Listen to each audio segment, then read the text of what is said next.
আসসালামু আলাইকুম। শুভেচ্ছা সহ আমন্ত্রণ জানাচ্ছি জি খবর টিভির সংবাদে। বার্তা কক্ষে রয়েছে আমি আব্দুল খালেক। গোদাগাড়ীতে মহান বিজয় দিবস পালিত।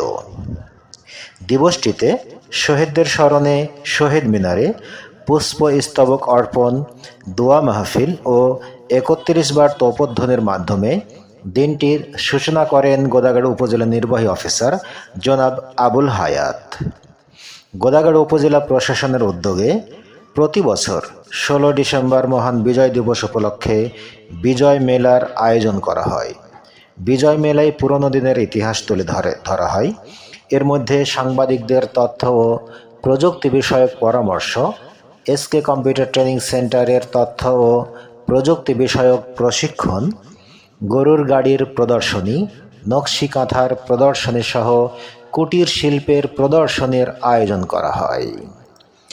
গোদাগাড়ী উপজেলা নির্বাহী অফিসার আবুল হায়াত ফিতা কেটে বিজয় মেলার শুভ উদ্বোধন করেন।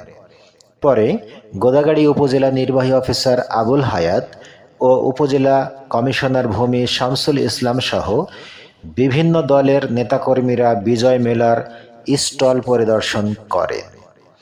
বিজয়ের দিনে বাংলাদেশ জামায়াতে ইসলামের বিশাল বিক্ষোভ মিছিল বের হয়। মিছিলটি উপজেলার প্রধান সড়ক প্রদক্ষিণ শেষে উপজেলা শহীদ মিনারে এসে সমাপ্ত হয়। বিক্ষোভে নেতৃত্ব দেন রাজশাহী জেলা জামায়াতের আমির অধ্যাপক আব্দুল খালেক। এতক্ষণ সাথে থাকার জন্য অসংখ্য ধন্যবাদ।